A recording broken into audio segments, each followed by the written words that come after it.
Alors, Hashem, parashat Kitissa. וידבר אדוני משה לאמור, כי תישא את ראש בני ישראל לפקודיהם, ונתנו איש כופר נפשו לאדוני בפקודותם, ולא יהיה בהם נגף בפקודותם. זה ייתנו כל העובר על הפקודים, מחצית השקל בשקל הקודש, 20 גרה השקל, מחצית השקל תרומה לאדוני. dit Hashem à Moshe Rabbeinu, si tu veux compter le Bnei Israël, il faut donner quelque chose pour expier ce minyan, ce compte. Qu'est-ce qu'ils doivent donner? Mahatzit shekel. La demi-pièce de l'époque qui était shekel, pas le shekel israélien d'aujourd'hui. Ça s'appelle shekel hadash. Nous, on parle de shekel yashan. Le vieux shekel, le vrai shekel. Okay? Et celui-là, il faut donner la moitié pour qu'on puisse compter le genre. Ça veut dire, Rashi commente là-dessus, Shelo yeh baim v'lo yeh baim negef, shaminyan sholet bo ayn hara. Nous savons très bien qu'il y a quelque chose qui existe dans la nature, qui s'appelle ayn hara.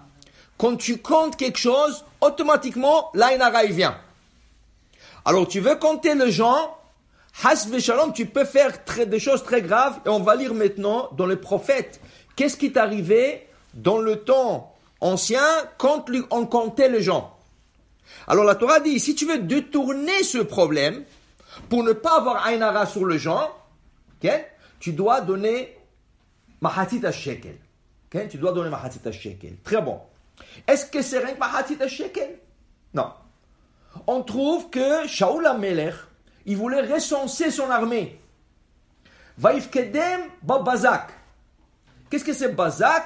Shaoul HaMelech leur a dit, chacun m'emmène une petite pierre. Un caillou, une pierre. Chaque soldat qui passait, il emmenait un caillou, il jetait dans une boîte. Et à la fin, qu'est-ce qu'on a compté? Pas les gens, on comptait les pierres. Et comme ça, ils savaient. Pour que Shelo yeh baim negef. Alors tu vois que ce n'est pas nécessairement avec mahatzit shekel, la demi-cycle, la demi-siècle, pièce. Ça peut être n'importe quel objet. Okay? Par exemple, tu viens pour avoir un minyan. Alors tu ne sais pas si on est minyan ou pas, tu commences à compter. Ne commence pas à compter les têtes de gens. Tu vas mettre un hara de tout le minyan. Tu comptes les kippotes. Compte la kippa, une kippa, deux kippa, trois kippa, quatre, cinq kippa. Ne compte pas les gens. Ne compte pas, c'est ça, compte les chaises si tu veux. Mais ne compte pas les gens, c'est ça l'essentiel. Okay? Maintenant, regardez quelque chose étonnant. Étonnant. C'est écrit que David HaMelech, une fois qu'il a commencé à régner, Vayomer HaMelech el Yoav, je lis de Shemuel, le prophète Shemuel, le livre de Shemuel 2, chapitre 24. Vayomer HaMelech el Yoav Sarahail, David HaMelech il dit à Yoav, le général d'armée, Shutna bechol shivte Israël, Middan vad Beersheva, tu vas aller dans tout Israël, du haut, du nord au sud, et tu vas me compter ou pagdou et ta'am, ve'adatit misparam. Je veux savoir combien de soldats que j'ai. Du nord au sud. Tu vas me compter tous les soldats. Vayomer Yoav el HaMelech, vayosef ve'yosef, Adonai Elohecha al ha'am kahem vechahem mea pe'amim. Vene adamne ro'ot, va donner mecha machafes badavar hazeh. Il dit, qu'Hachem donne bracha à tous les soldats, qu'il les multiplie 100 fois plus. Mais pourquoi tu veux compter les soldats? Pourquoi faire? C'est pas la peine. Okay? Et David, Vayichezak devar HaMelech el Yoav, val sarei chayil, vayetze Yoav, vesarei chayil ifnei HaMelech ifkotam et Israël. Et David a insisté. Non. Moi, je veux savoir combien de soldats j'ai. Alors, tu vas me compter. Si le roi te donne l'ordre, tu peux être le général d'armée, mais tu dois suivre les ordres du roi. Il n'avait pas le choix. Il est sorti, il a commencé à recenser tout le peuple, tous les soldats qu'il y a dans le peuple. Alors c'est écrit ici. Vaya avru et Yarden, vayachnu ba'ro'er, yamina ir asher betoch hanachal, vayavo dana vayavo mivtzar, kol arei ahivi vaknani, vaytzu hanegev Yehuda. Bekitsur, ils ont fait tout le compte. Combien de temps ça a pris compter? Vayavo miktzet tish'a chodashim ve'esrim yom Yerushalayim. Ça a pris 9 mois et 20 jours jusqu'à qu'ils sont retournés à Jérusalem pour donner le compte-rendu de tous les soldats qu'il y avait du nord du pays jusqu'au sud. Ok? Top. Vaïten Yoav et mispar mifkad am el amelech. Il a donné le compte juste. Combien? Vati Israël. Shemona meot elef 800 000 ish haïl sholef charev. 800 000 qui sont capables de se battre avec une épée. Okay? Veish Yehuda, et du côté de Juda, 500 elef ish. 500 000 de plus du côté de Juda. Vayach lev David oto achechen safar et ha'am. Dès qu'il a eu le recensement et le compte, il a commencé à se sentir mal. Il a dit, pourquoi je le fais? J'aurais pas dû le faire. Il a regretté. Au début, il a insisté.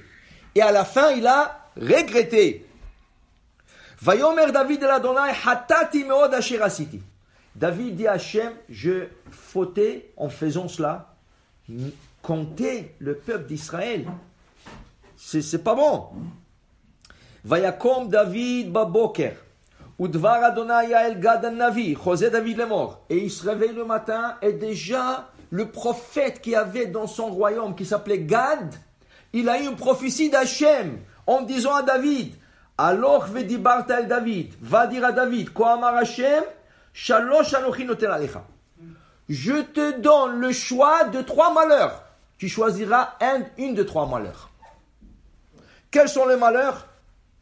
Il dit, Sheva shanim ra'af, est-ce que j'emmène 7 années de famine sur tout le peuple d'Israël?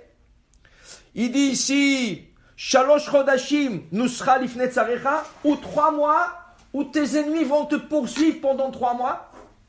Ou est-ce que tu veux le dever, be'artzecha shloshit yamim, 3 jours de peste? Ça veut dire une épidémie que tu ne sais pas combien de gens vont mourir, mais 3 jours. Tu as le choix, 7 jours de famine, 3 mois d'être poursuivi par les ennemis, ou 3 jours de peste. Choisis. David Amelech, Rashi commente là-dessus.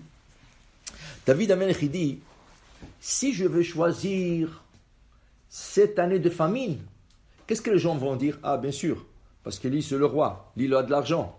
Alors lui, il n'aura jamais faim, lui. Les gens vont crever de faim, et lui, il n'aura pas faim. Alors il dit, je ne vais pas choisir ça. S'il va choisir 3 mois d'être poursuivi par les ennemis, ils vont dire non, mais David c'est un héros, c'est un gibor, c'est un homme fort, il n'a pas peur. Oui, il va être poursuivi, mais il compte toujours sur sa force. Il a préféré de choisir quelque chose qui est égal à tout le monde, que personne ne peut s'échapper, l'épidémie. L'épidémie peut frapper le roi comme elle peut frapper le pauvre. L'épidémie peut frapper le fort comme elle peut frapper le faible. Et l'épidémie n'a pas de personne. Elle frappe tout le monde. Tout le monde sont égaux. Il a préféré de choisir une épidémie de 3 jours.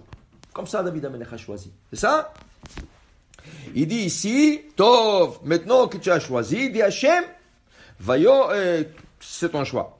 Dit David, un verset très connu qu'on dit pendant le mois de Elul. Vayomer David el Gad, tsar li meod, nipel ana biad Adonai, ki rabim rahamav, ou biad adam alepola. Les 2 premières choses dépendent des hommes. Ça veut dire que la famine, c'est des gens qui ont plus d'argent, le papa, ça dépend des hommes. Les ennemis qui poursuivent, c'est des hommes qui poursuivent des hommes. Tandis que la peste, tu es complètement dans les mains d'Hachem. Pourquoi? Dit David, peut-être Hachem aura pitié. Même si on a choisi la peste, l'épidémie, et Hachem aura pitié. Il dit ici, Vaïten Adonai dever b'Israël me'aboker v'ad ha'erev moed vayamot mina midan v'ad Beersheva sheva shiv'im elef ish. Dans l'épidémie sont morts 77 000 hommes. Ok? Vaishlach yado amalach Yerushalayim shachata vainachem adonai el-ra. L'ange voulait continuer à Jérusalem, encore de morts, et Hachem l'a arrêté. Il dit non, ça y est, 77 000, c'est trop déjà, fini, arrête. Ok? Top. Maintenant, ça c'est l'histoire ici. La question, quoi, David Amelech n'a pas lu la Torah? David Amelech, c'est un érudit de la Torah. Il s'est réveillé à minuit. Chaque minuit, il étudiait jusqu'au matin et après toute la journée. Quoi, il n'a pas lu ce passage, Parashat Kitissa, qu'on n'a pas le droit de compter des hommes. Et il a insisté, il a dit non, je veux savoir. C'est Pélé, c'est incompréhensible. Pourquoi il a insisté de compter les hommes? Et pourquoi il n'a pas fait comme son précédent? Qui était juste avant lui? Shaoul. Mais Shaoul aussi c'était un guerrier. Et Shaoul aussi a recensé le peuple. Mais comment Shaoul a recensé le peuple? Bazak, avec des cailloux, avec des pierres. Pourquoi il n'a pas fait la même chose? Ok, tu veux savoir combien de soldats tu as? Prends des pierres et compte. Pourquoi tu as compté les têtes? Pourquoi tu as compté les gens? Alors, ça c'est une question que tout le monde, regardez au Haïm Akadosh, beaucoup de se posent la question. La réponse, il y a plusieurs réponses. La réponse que j'ai vue, une des réponses que j'ai vues, écrit, c'était comme ça. Quand tu veux faire, il y a deux sortes de comptes. Il y a un compte de mitzvah, il y a un compte qui n'est pas pour une mitzvah. Ok? Un compte de mitzvah, un compte qui n'est pas pour une mitzvah. La différence, que c'est une mitzvah? J'ai besoin de faire cette mitzvah et je dois compter. Ou une chose que il n'y a pas de mitzvah, mais je veux compter. La différence entre les deux choses, la Torah dit ici, quand tu veux compter le Bnei Israël, Venatenu ish kofer nafsho l'adma efkodotam, velo ye baim negev efkodotam. Qu'est-ce que c'est quand tu veux? Qu'est-ce que c'est quand tu veux? Quand il n'y a pas de raison. Mais tu veux, toi, compter les Bnei Israël, tu sais comment il faut compter? Mahatzit shekel. Tu dois donner de Hatzit shekel. Quand c'est une mitzvah de compter, c'est une mitzvah de recenser. Par exemple, ils doivent sortir dans une guerre. Tu as besoin de savoir ta force. Tu as besoin de savoir combien de soldats tu as. Ça, c'est une mitzvah, tu fais. Attention. Dans ce cas, tu n'as pas besoin de donner Mahatzit shekel. Mais donne un objet. Ne compte pas par tête. Donne un objet. Shaoul Amelech, il a dû sortir contre Amalek. La guerre d'Amalek, c'était mitzvah, non? Il voulait savoir combien de soldats il a. Alors il a compté avec des cailloux. C'était suffisant. David Amelech, quand il a recensé le peuple, il n'y avait pas de raison de recenser. Pourquoi il a recensé? Vous savez pourquoi il a recensé? Il vient d'être nommé roi. Il voulait savoir combien de soldats il a. C'est ça, il voulait savoir sa force. Mais est-ce que tu sors en guerre maintenant? Tu ne sors pas en guerre. Disent le commentateur, c'est sûr que David Amelech n'a pas compté les têtes. Il les raconté avec des cailloux, comme a fait Shaoul Amelech. Mais c'était quoi l'erreur? Comme Shaoul Amelech, il a compté pour une mitzvah, c'est suffisant de donner des cailloux ou des objets. Mais toi, tu ne le comptes pas pour une mitzvah. Tu es obligé de le recenser avec quoi? Mahatzit shekel. Et pourquoi il s'est trompé? Vous savez pourquoi il s'est trompé, David? C'est une Gemara. Et là, on comprend la Gemara mieux. Maintenant que je vous ai avancé tout ça, vous allez comprendre la Gemara. Shaoul Amelech est en train de poursuivre David. On sait que Shaoul Amelech, il voulait tuer David. Okay? Il a poursuivi. David Amelech se tourne un jour devant Shaoul, qui était loin. Il lui dit, Im Adonai sitrabi, est-ce que c'est Hachem qui t'a instigé contre moi? Dit Hachem à David, quoi? Tu m'appelles un instigateur? Qu'est-ce que tu es en train de lui dire? Im Adonai sitrabi, c'est Hachem qui t'a instigé contre moi? Quoi? Maintenant je suis devenu un instigateur? Dit Hachem à David, pour ce mot que tu viens de dire, pour cette phrase que tu viens de sortir de ta bouche, tu vas payer cher. Parce que je te donnerai. Je vous lis la Gemara ici. Il dit ici, tu viens de dire, tu veux m'appeler un instigateur. Are ani marshilcha bedavar shafilu tinokot shel bet rabban yodinoto. Je veux te faire tromper dans une halakha si simple que même les petits enfants à l'école le connaissent. Quelle était la halakha, dit la Gemara? le recensement du peuple. Il savait qu'il fallait recenser avec un objet. Mais il s'est trompé en quoi? Que son compte, c'était pas pour une mitzvah. Si ça serait pour une mitzvah, alors il aurait suffi de donner des cailloux comme David l'a fait. David a compté avec des cailloux. Mais puisque maintenant, il n'a pas compté pour une mitzvah, il a seulement compté pour savoir sa force, combien de soldats il a en cas où on aura besoin, et il aurait dû faire ça par Mahatit à Shekel. C'est pour ça qu'il s'est trompé. Alors voilà, tu m'as appelé instigateur, voilà la paye. Et qu'est-ce que ça a coûté? 77 000 morts. Pour te dire, comment? David Amelech, c'est le chef, c'est la tête. C'est la tête. Alors c'est tout dépend de lui. Alors pour vous dire, voilà, qu'il faut connaître chaque chose. Ça veut dire le paramètre de chaque chose. Et ça, apparemment, c'est quelque chose qui est tellement facile qu'Hachem lui dit, même un enfant à l'école, il aurait su cette halakha. Pour dire que tu fais attention comment tu parles à Hachem. Hein? Tu dis pas à Hachem instigateur. Has shalom. Il faut, à Kosh Baruch Hu, c'est le respect au total. C'est ça? Baruch Adonai Le'olam. Amen ve amen.